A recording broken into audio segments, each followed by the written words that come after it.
Okay तो अब पढ़ रहे हैं क्वेश्चन नंबर 13। क्वेश्चन नंबर 13 में हमको क्या दिया हुआ है? क्वेश्चन नंबर 13 बोलता है कि a gas cylinder is at pressure P if the masses of all the molecules made 1/3 of their original value and their speeds are doubled, then find the resultant pressure। Question बहुत ही simple है बच्चों। देखो हम सब लोग जानते हैं कि अगर हमारे पास कोई सिलेंडर है, ठीक है, हम लोग मानते हैं कि हमारे पास एक पिस्टन सिलेंडर अरेंजमेंट है, ठीक है, और इस सिलेंडर के अंदर कोई गैस है, ठीक है, और ये इस तरीके से मैंने कुछ गैस मॉलिक्यूल इस गैस के बताए। तो हमको पता है कि भाई किसी भी गैस के जो गैस मॉलिक्यूल होता है they are in random motion, तो उनके पास कुछ स्पीड होगी, यानी कि हर एक गैस मॉलिक्यूल की कुछ स्पीड होती है, ठीक है, उसको हम डिनोट करेंगे लेट से v से। एंड हर एक गैस मॉलिक्यूल का कुछ तो भी मास होता है, लेट से it is denoted by small m, ठीक है। अब ये गैस मॉलिक्यूल जब रैंडम मोशन कर रहे होते हैं तो ये उस कंटेनर की वॉल के ऊपर कोलाइड होते हैं, साथ ही साथ में इस पिस्टन के ऊपर भी कोलिजन करते हैं, तो उसके वजह से ये क्या करते हैं, प्रेशर एक्सर्ट करते हैं। लेट से प्रेशर को हम डिनोट करते हैं, हमको पता ही है P से डिनोट करते हैं, ठीक है। अभी फिलहाल जो प्रॉब्लम हम दिया है ये क्वेश्चन नंबर 13 में क्या बताया है? क्वेश्चन नंबर 13 में बताया हुआ है कि हमारे पास एक सिलेंडर है, जिस सिलेंडर के अंदर जो गैस है उसका इनिशियल प्रेशर है P। इनिशियली उसका प्रेशर कितना है P, हम कहेंगे इनिशियल कंडीशन जो है P1 लेता हूं मैं, P तुमको यहां पे दिया हुआ है, ये देखो तुम प्रॉब्लम को पढ़ो। और जब मैं यहां पे प्रॉब्लम ले रहा हूं बच्चों, तुम्हारे जो टेक्स्ट बुक है वो खोल के रखो, आप लोग क्वेश्चन को पहले लिख लो, क्वेश्चन को पहले पढ़ लो और उसके बाद में ही इस प्रॉब्लम को देखो इस वीडियो में, ठीक है। तो चलो हम लोग एक बार फिर से रिवाइज करता हूं। मैंने क्या कहा? मैंने कहा कि हमारे पास एक गैस सिलेंडर है या उसका मतलब इनिशियल प्रेशर हमने मान लिया P। अब हम जो गैस के मॉलिक्यूल्स है उन गैस मॉलिक्यूल के साथ थोड़ी सी छेड़खानी करने वाले हैं। उस गैस मॉलिक्यूल का, हर एक गैस मॉलिक्यूल का मास तो हर एक गैस मॉलिक्यूल का m से डिनोट करते हैं, लेकिन इनिशियली उसका मास हर एक मॉलिक्यूल का क्या था, हम मानेंगे m1। हर एक कोई भी मॉलिक्यूल लो तुम तो उसका जो मास है वो था m1 जब उस गैस का प्रेशर कितना था P, ठीक है। एंड मानेंगे कि उसकी जो इनिशियल वेलोसिटी है हर एक गैस मॉलिक्यूल की वो है v1, राइट। अभी हम उस मॉलिक्यूल्स के, हर एक मॉलिक्यूल के मास को एंड वेलोसिटी को चेंज करने वाले, चेंज करेंगे तो m1 का जो बाद में फाइनल मास बनेगा वो बनेगा m2 एंड जो v1 है वो बन जाएगी v2 एंड जो प्रेशर है वो बन जाएगा p2, राइट। क्योंकि अगर तुम मास और वेलोसिटी को चेंज करोगे, जो प्रेशर गैस एक्सर्ट कर रही है p1 वो तो p2 बन जाएगा, ठीक है। सो ये हमारे पास इनिशियल कंडीशन थी बच्चों, यहां पे जो दिख रही है, और ये जो है ये फाइनल कंडीशन है। कब? जब हमने मास को and velocity of each molecule of this gas को चेंज की, ठीक है। लेकिन जो मास तुमने चेंज किया या जो वेलोसिटी तुमने चेंज की, वो वेलोसिटी किस तरीके से चेंज की है ये प्रॉब्लम में दिया हुआ है। वो बोल रहा है कि the mass of all the molecules are made 1/3, यानी कि हम क्या करेंगे, हर एक मॉलिक्यूल के मास को 1/3 करेंगे उस मास के, ठीक है। मतलब हमको जो नया मास मिलेगा m2, पहले तो हम प्रेशर लिख लेंगे, initial pressure P1 is equal to कितना P, और m2 जो नया मास मिलता है वो बेसिकली है क्या, वो है 1/3 ऑफ m1। ये एक गैस के मॉलिक्यूल का मास है तो m2 भी उसी गैस के मॉलिक्यूल का है, लेकिन बाद में उसको 1/3 करने के बाद। साथ ही साथ में हमको स्पीड में भी चेंज नजर आता है। पहले इसको हम थोड़ा सा रीअरेंज कर लेते हैं। हम क्या करेंगे, m1 के डिवाइड में m2 को लेकर जाएंगे और 3 को इधर लेकर आता हूं तो ये बनेगा m1 upon m2 is equal to what, 3। बच्चों देख लो एक बार, मैं लिख सकता नहीं लिख सकता इस चीज को ऐसे, बिल्कुल लिख सकता हूं भाई, ठीक है। उसके बाद में वेलोसिटी के साथ में क्या छेड़खानी की है, वेलोसिटी को देखो यहां पे दिख रहा है हम 1/3 किया, उसके बाद में and their speeds are double. Speed क्या कर दी तुम लोगों ने, डबल, यानी कि जो फाइनल वाली स्पीड होगी हर एक गैस मॉलिक्यूल की बाद वाली, वो इनिशियल स्पीड के क्या होगी, ट्वाइस होगी उसके, ठीक है। मतलब v2 जो मिलेगा that v2 will be what, twice of v1। तो क्या इस इक्वेशन को मैं फिर से रिअरेंज नहीं करता, इस तरीके से कर सकता हूं? तो मैं क्या करता हूं, v1 के डिवाइड में v2 को लेकर जाऊंगा, सो हमें मिलेगा v1 upon v2 is equal to what, कितना मिलेगा बच्चा, 1/2। कोई दिक्कत वाली बात नहीं। उसके बाद में नेक्स्ट आगे क्या बोल रहा है, आगे बोला then find the resultant pressure, और क्या निकालने को बोला है, रिजल्टेंट प्रेशर, यानी कि that P2 will be what, question mark. क्योंकि अगर तुम मास को चेंज कर रहे हो हर एक गैस मॉलिक्यूल के और वेलोसिटी को भी चेंज कर रहे हो, तो जाहिर सी बात है जो प्रेशर था P था, इनिशियल प्रेशर P1 P था, तो तुमको फाइनल वाला pressure in terms of capital P निकालना पड़ेगा। सो P2 इज इक्वल टू आएगा यहां पे क्वेश्चन मार्क, ठीक है। उसके बाद में हमने डेटा तो लिख लिया बच्चों, ठीक है। उसके बाद में हमको सिलेक्ट करना है फार्मूला, और फार्मूला पता है हमको, pressure exerted by the gas on the wall of container, that is what, pressure is given bye, क्या फार्मूला है प्रेशर का, ठीक है, तो मैं लिख लेता हूं यहां पे that formula is given by pressure exerted by P is equal to what 1/3 Nm upon V into VRMS का square, root mean square velocity का स्क्वायर, राइट। ठीक है, अब ये जो स्मॉल एम है ये mass of each gas molecule है एंड V जो है वेलोसिटी ऑफ गैस मॉलिक्यूल। ठीक है, तो हमको दिख रहा है सीधा सीधा प्रेशर मास और वेलोसिटी के स्क्वायर से कैसा है, डायरेक्टली प्रोपोर्शनल है। So from that equation, let's say इसको इक्वेशन 1 देते हैं हम लोग, दैट इज व्हाट दे दिया, तो ये बन जाएगा that P is what proportional to m into V square. देख लो बच्चों, mass of each gas molecule. तो इसी चीज के ऊपर से हम इनिशियल कंडीशन के लिए क्या लिख सकते हैं, देयरफॉर क्या मिलेगा that P1 is equals to, या हम सीधा लिखेंगे P1 upon P2 is equals to हमको मिलेगा m1 अपॉन m2 n2, और इज दैट इधर भी लिखेंगे हम v1 स्क्वायर अपॉन v2 का स्क्वायर, लिख सकते हैं ऐसा। ठीक है, उसके बाद में हम मिलेंगे P1 की वैल्यू हमको पता है, P1 की वैल्यू है बच्चों P, तो ये पुट कर दी मैंने, डिवाइड बाय आएगा P2 इज इक्वल्स टू, इधर लिख दिया मैंने, या एक बार फिर से एक स्टेप कंटिन्यू करता हूं, m1 अपॉन m2 इनटू, इस चीज को मैं ऐसे लिख सकता हूं that is v1 upon v2 का स्क्वायर। अभी m1 upon m2 and v1 upon v2 की वैल्यू डेटा में हमारे पास है, वो सारी वैल्यूज वहां पे पुट कर दोगे तो तुमको P upon P2 is equals to what is the value of m1 upon m2, वो है बच्चों हमारे पास 3 multiplied by v1 upon v2 की वैल्यू पुट कर देंगे हम 1/2। ठीक है, सो ये मिलेगा हमको 3/2, लेकिन किसकी वैल्यू है, P अपॉन P2 की, हमको किसकी चाहिए, खाली P2 की। तो हम P2 को अगर उधर लेकर जाएगा तो 2 इधर आएगा और 3 नीचे जाएगा, मतलब ये क्या बनेगा दैट P2, सॉरी इसका स्क्वायर दिया हुआ है एक बार फिर से, 1/2 का स्क्वायर आएगा, तो इसको सॉल्व करेंगे P upon P2 is equals to ये 3 मल्टीप्लाइड बाय ये 1/4 हो जाएगा, सॉरी यहां पे मिस्टेक है, स्क्वायर था ना, तो 1/2 का स्क्वायर करना पड़ेगा। ठीक है, इसलिए हमको क्या मिलेगा, ये 4 इधर लेकर आएंगे 3 इधर, तो इसको थोड़ा सा रिवाइज करके तुमको P2 कितना मिलेगा 4/3P, और ये रहेगा तुम्हारा फाइनल आंसर, राइट। अगर आप स्क्रीनशॉट लेकर लेना चाहते हो तो ले सकते हो। ठीक है, इसके बाद में देखेंगे हम लोग क्वेश्चन नंबर 14। ठीक है, ओके, ठीक है, तो बोर्ड पर भी लिखा हुआ है क्वेश्चन नंबर 14। ठीक है, क्वेश्चन नंबर 14 को पढ़ते हैं बच्चों। क्वेश्चन नंबर 14 कह रहा है, show that RMS velocity of N oxygen molecule is √2 times that of the sulphur dioxide molecule eight STP। पहली बात, RMS वेलोसिटी को तुम लोग सब जानते हो, दैट इज VRMS, सबको पता है। रूट मीन स्क्वायर वेलोसिटी का जो फॉर्मूला होता है, एक फॉर्मूला हमारे पास है 3RT upon what m0, that is molecular weight of the gas. जिस भी पर्टिकुलर गैस के रूट मीन स्क्वायर वेलोसिटी के बारे में तुम बात कर रहे हो, उस गैस का जो मॉलिक्यूलर वेट है वो यहां पे आएगा। इस फॉर्मूले को देखने के बाद में सीधा सीधा ध्यान में आता है कि जो रूट मीन स्क्वायर वेलोसिटी होती है, RMS वेलोसिटी होती है, that is what proportional to what temperature of the gas and molecular mass of molecular weight of that gas. तो हमको ये बात तो समझ में आई कि टेम्परेचर से प्रोपोर्शनल होती है, मतलब किसी गैस का अगर तुम टेम्परेचर इंक्रीज कर रहे हो तो उस गैस की रूट मीन स्क्वायर वेलोसिटी भी क्या होती जाएगी, इंक्रीज होती जाएगी, क्वाइट ऑब्वियस है। ठीक है, तो जितना टेम्परेचर ज्यादा गैस का, उतनी उसकी क्या होगी, उसके मॉलिक्यूल की जो RMS स्पीड है वो ज्यादा होगी।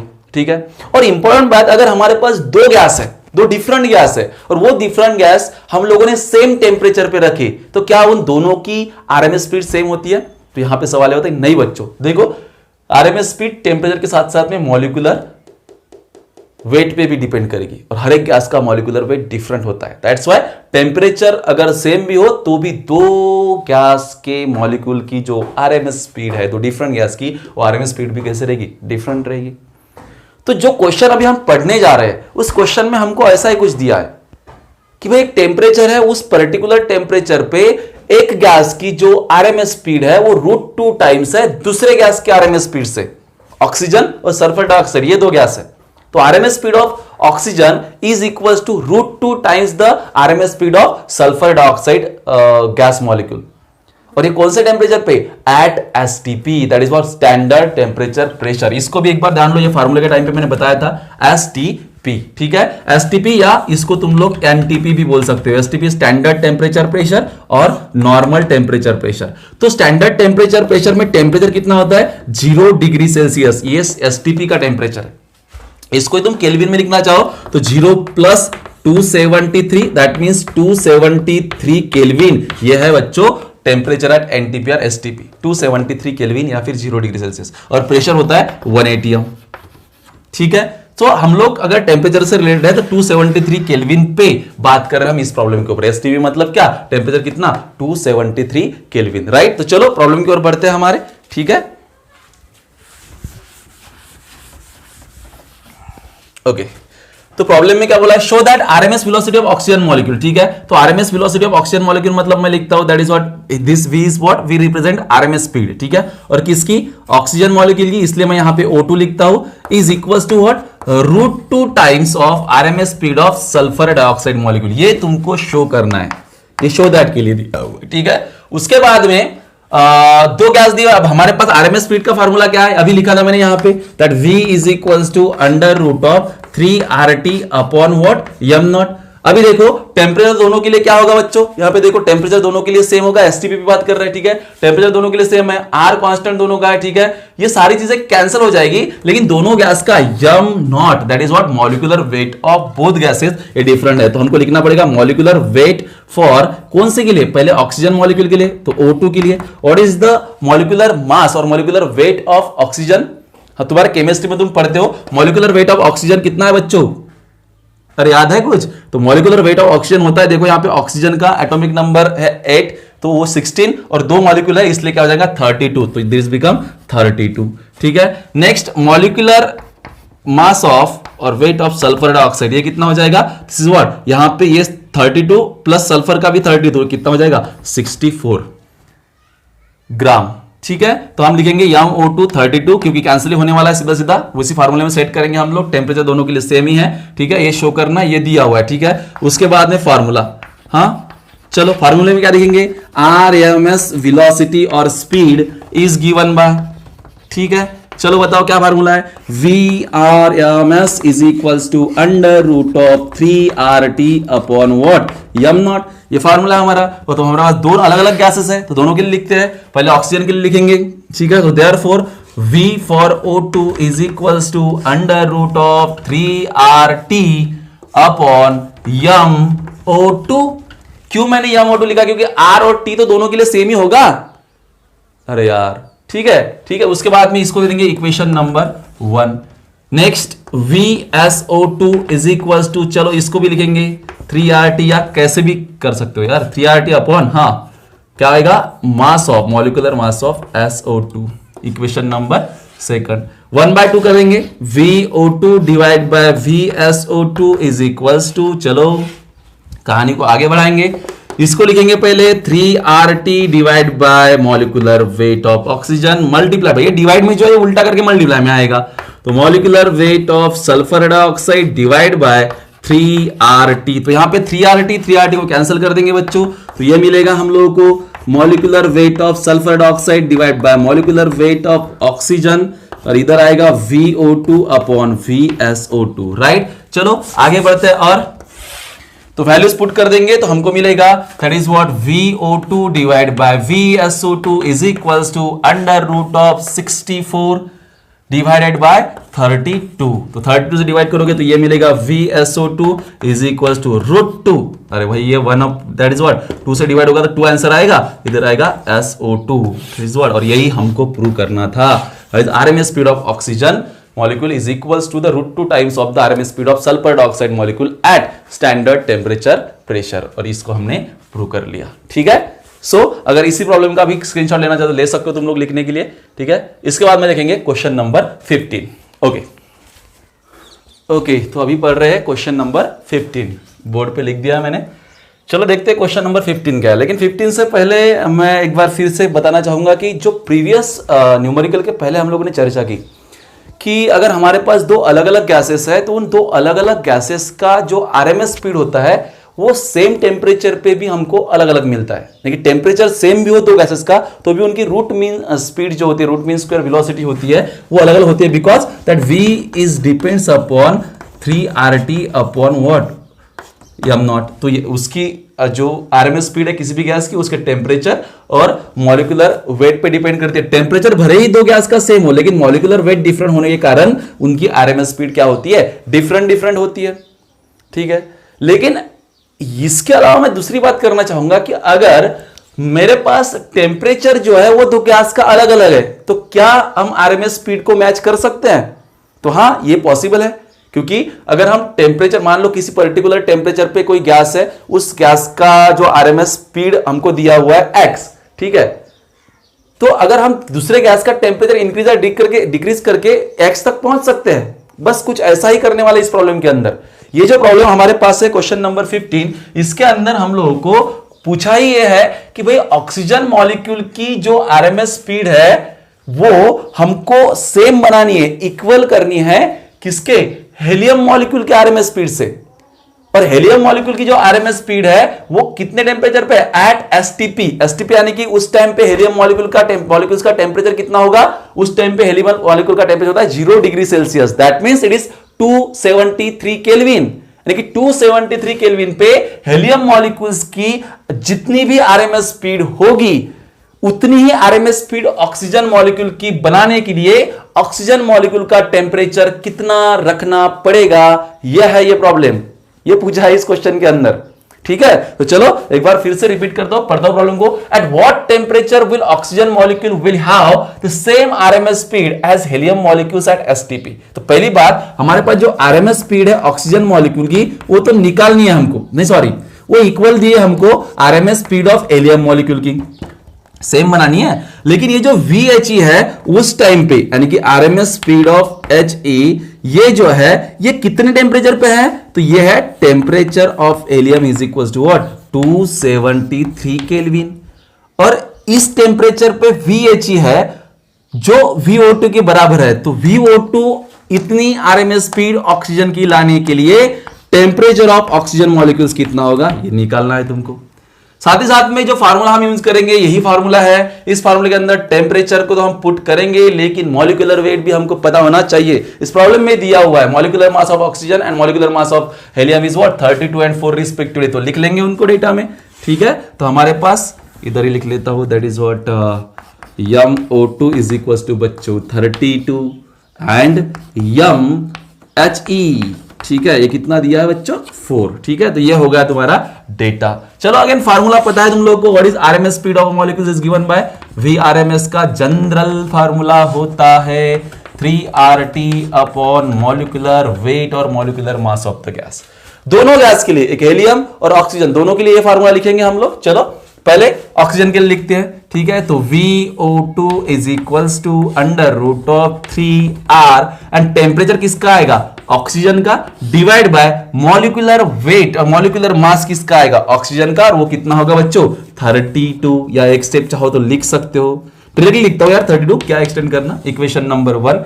उसके बाद में VSO2 और ये आएगा 3R टेम्परेचर ऑफ SO2 नहीं, हेलियम दिया है प्रॉब्लम में, ठीक है, HE और इधर आएगा THE अपॉन में क्या आएगा? उसका मॉलिक्यूलर मास 4, इक्वेशन नंबर 2, ठीक है। ये दोनों की दोनों स्पीड हमको क्या दी हुई है? सेम। चलो सो एज वी हैव या from given okay data, okay क्या दिया हुआ है? VO2 is equals to VHE। चलो पुट करेंगे दोनों वैल्यूज।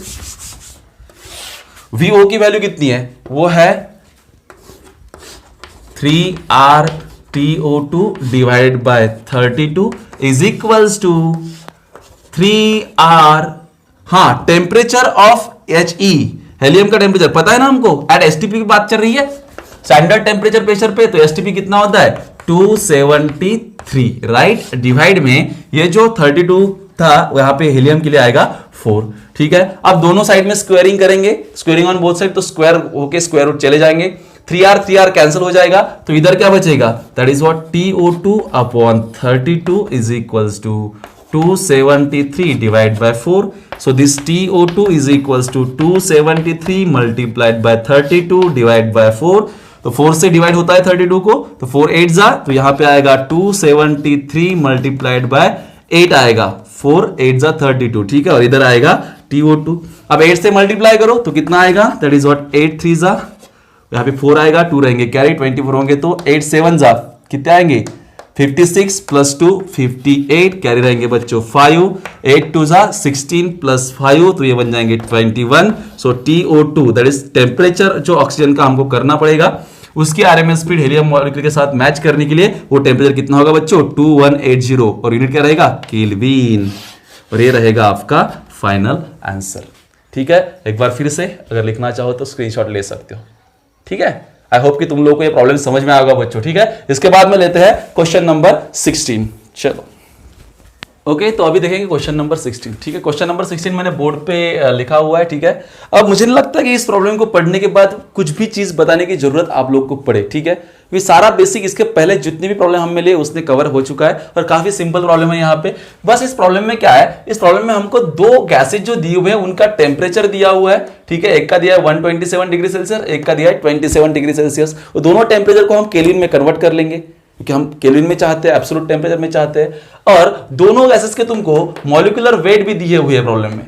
ठीक है, एक हाइड्रोजन गैस है और एक ऑक्सीजन गैस है, ये भी दिया हुआ है, और कंपेयर करने को बोला है उनकी आरएमएस स्पीड को। तो फिर से एक बार आरएमएस स्पीड का फार्मूला V का आएगा बच्चों 3RT upon molecular mass of the gases. ठीक है, तो अगर कंपेयर करोगे तुम दो गैसेस का, तो इसमें उनका टेम्परेचर और मॉलिक्यूलर मास ये दो चीजें सिर्फ अलग है, डिफरेंट है। 3R तो कैंसिल हो जाएगा, मतलब सीधा हम लोग इसी फार्मूले को यूज करके उन दोनों को कंपेयर कर सकते हैं। क्या है डेटा में क्या क्या लिखना पड़ेगा, कंपेयर करना है तुमको। Compare the RMS speed of hydrogen molecule eight 127 degree Celsius. तो टेम्परेचर ऑफ हाइड्रोजन मॉलिक्यूल ये दिया है 127 डिग्री सेल्सियस, यानी कितना केल्विन होगा, तो 127 प्लस 273, अगर इसको तुम कैलकुलेट करोगे 3, तो ये हो जाएगा 400। कितना हो जाएगा ये 400 केल्विन। राइट, नेक्स्ट आगे नेक्स्ट दिया है तुमको with the speed of oxygen molecule eight 27 degree Celsius. तो तुम लोग को जो आरएमएस स्पीड है हाइड्रोजन मॉलिक्यूल की VHE, इसको कंपेयर करना है, कंपेयर करना है ये साथ में RMS speed of oxygen molecule के साथ, और इसका जो आंसर आएगा वो क्वेश्चन मार्क है। जो टेम्परेचर है हाइड्रोजन मॉलिक्यूल्स का 400 केल्विन दिया हुआ है, और ऑक्सीजन मॉलिक्यूल का दिया है TO2 is equal to 27 degree Celsius. So ये बनेगा 27 प्लस 273, तो कितना बन जाएगा ये बन जाएगा 300 केल्विन। No problem. ठीक है, तो दोनों के टेम्परेचर दिए है, दोनों की स्पीड को कंपेयर करना है, और हमको दोनों के मॉलिक्यूलर मास भी दिए हुए हैं। तो हाइड्रोजन का दिया हुआ है 2, so molecular mass of hydrogen is 2 and the molecular mass of oxygen तो होता है 32। प्रॉब्लम में दिए हो या नहीं दिए हो तुमको याद ही करने पड़ेंगे। ठीक है, कुछ इंपॉर्टेंट क्या बोलते हैं उसको, मॉलिक्यूलर मास याद कर लो कुछ इंपॉर्टेंट एलिमेंट के। ठीक है, उसके बाद में आगे बढ़ते हैं। फॉर्मूला पता है हम लोगों को बच्चों, क्या फॉर्मूला है, as you know V is equal to क्या होता है 3RT अपॉन व्हाट m0। तो T और m0 से प्रोपोर्शनल है, so square root of that one, तो V इज व्हाट हम लिख सकते हैं proportional to T upon m0। तो इसके हिसाब से हम लिख सकते हैं V of hydrogen divide by velocity of root means को velocity of oxygen is equals to under root of, पहले इसका temperature of hydrogen divide by molecular mass of hydrogen multiplied by, ये जो डिवाइड में आएगा वो उल्टा होके मल्टीप्लाई में लिख सकते हैं। So molecular mass of oxygen divide by temperature of oxygen. Right, तो पुट कर देंगे सारी वैल्यूज, तो क्या आएगा टेम्परेचर ऑफ हाइड्रोजन, हेलियम नहीं हाइड्रोजन। ठीक है, सो ये कितना है 400 divided by mass of hydrogen, तो mass of hydrogen molecular mass of hydrogen तो क्या आएगा 2 आएगा यहाँ पे, मल्टीप्लाई में ऑक्सीजन के लिए कितना आएगा बच्चों 32 एंड TO2 ये कितना दिया हुआ है 300।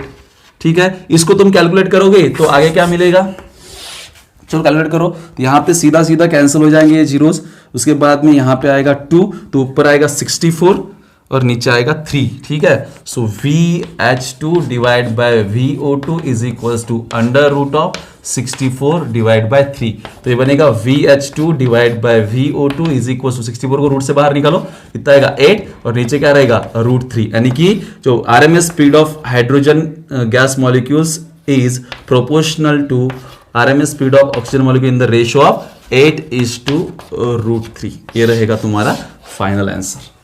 कोई प्रॉब्लम? ठीक है, इसका भी स्क्रीनशॉट ले सकते हो तुम लोग। ओके, अब ये हुए problem based on the RMS speed. इसके बाद में एक दो प्रॉब्लम एक्सरसाइज में दिए हुए on the basis of kinetic energy of the gas molecule. तो दो प्रॉब्लम है, उसको हम बाद में देखेंगे, ठीक है। और